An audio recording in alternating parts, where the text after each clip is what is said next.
Olá pessoal, graça e paz de Cristo, bem-vindos ao canal Cristo em Evidência, eu sou a Mirlis e o tema do nosso vídeo de hoje é mais uma vez sobre o livro O Vale da Visão, uma coletânea de orações puritanas. Já indiquei aqui esse livro anteriormente no vídeo sobre dicas de livros de oração, no qual eu indiquei esse livro aqui também, que é maravilhoso. Esse livro aqui, ele foi escrito por várias pessoas interessantes, importantes na história da igreja, como Charles Spurgeon, como Richard Baxter, John Bunyan, Thomas Watson, ou seja, vários puritanos bem interessantes e que nós, assim, podemos aprender bastante sobre piedade e devoção com eles. Eu particularmente gosto bastante. E a oração que eu vou compartilhar com vocês é a oração que está na parte do livro sobre redenção e reconciliação, na página 59, que tem por título O Salvador.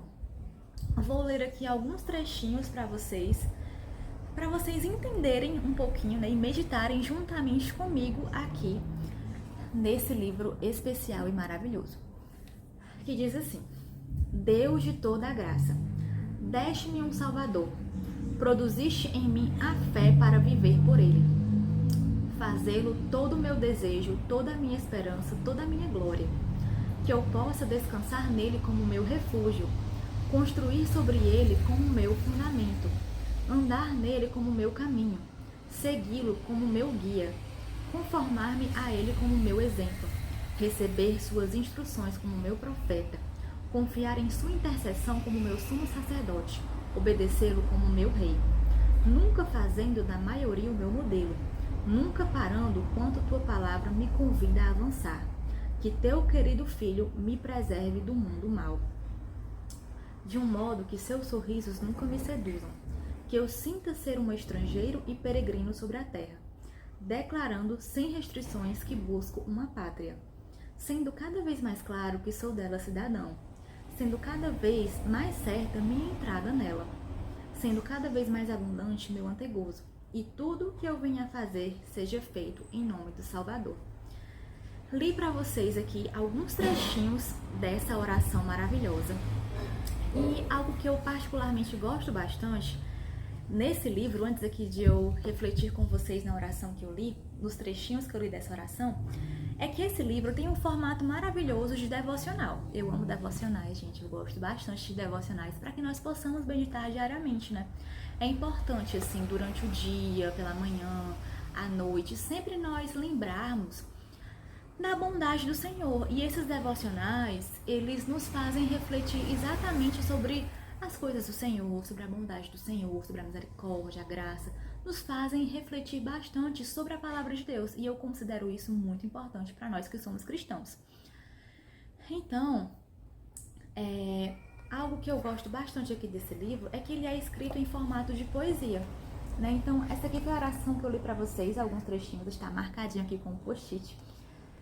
E é legal porque tem espaço para referenciar biblicamente. Então eu anotei aqui várias referências bíblicas que podem me ajudar posteriormente com um estudo e com uma reflexão.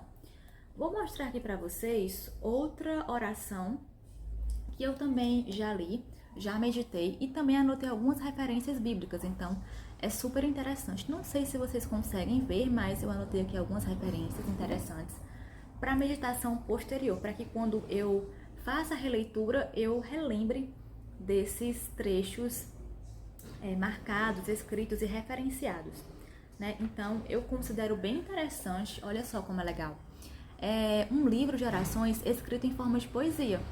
Então, é exatamente bom e interessante para que nós possamos meditar aqui nas escrituras sagradas, né? E a oração de hoje, por exemplo, quando a gente vai para a parte de que Deus deve ser toda a nossa esperança, eu referenciei aqui com a passagem de 1 Coríntios 15:19, quando o apóstolo Paulo diz que se a nossa esperança em Cristo se limitar apenas a esta vida, somos os mais miseráveis de todos os homens. Outras versões irão dizer que nós somos os mais infelizes de todos os seres humanos. Então, eu considero bem interessante referenciar para que nós lembremos, né, posteriormente das das passagens bíblicas aqui elencadas, que nos relembram aqui essas passagens bíblicas nessas orações. Por exemplo, quando ele fala que nós possamos descansar no Senhor como nosso refúgio, eu referenciei aqui com o Salmo 46, que inicia dizendo que Deus é o nosso refúgio e fortaleza, socorro bem presente na tribulação. Quando ele fala aqui que nós devemos seguir a Cristo como nosso guia, eu lembrei do Salmo 23, que fala que o Senhor nos guia mansamente, né, pelas águas tranquilas, pelas águas de descanso. Quando eu falei aqui de que ele era profeta, sumo sacerdote e rei, quando eu li nessa oração, nós lembramos exatamente dos 3 ofícios de Cristo, que ele era rei, sacerdote e profeta. Nós vemos isso lá no livro de Hebreus, né? Quando o escritor aos Hebreus fala dos 3 ofícios de Cristo, ele é o nosso profeta, ele é o nosso sumo sacerdote e ele é o nosso rei. Quando o escritor aqui dessa oração fala que Deus nos preserve do mundo mal, você tem o Salmo 66, que o salmista pede para que o Senhor preserve os seus filhos da maldade, da pecaminosidade, do mundo mal. E aqui quando ele fala, que eu particularmente gosto muito, que nós somos peregrinos sobre a terra, eu lembrei do Salmo 119:19, que diz assim: Senhor, sou peregrino na terra, não escondas de mim os teus mandamentos. E quando ele fala aqui que nós estamos buscando uma pátria superior, uma pátria celestial e que nós somos dela cidadãos, eu lembrei de Hebreus 11, que fala exatamente sobre isso, né? Que os heróis da fé, os heróis que são citados em Hebreus 11, mesmo com as suas falhas, pecados, dificuldades, eles foram homens chamados por Deus para cumprir um propósito. Então, por exemplo, quando fala de Abraão e Moisés, em Hebreus 11, o escritor aos Hebreus diz que eles, visando uma pátria superior, eles não olharam para as coisas deste mundo.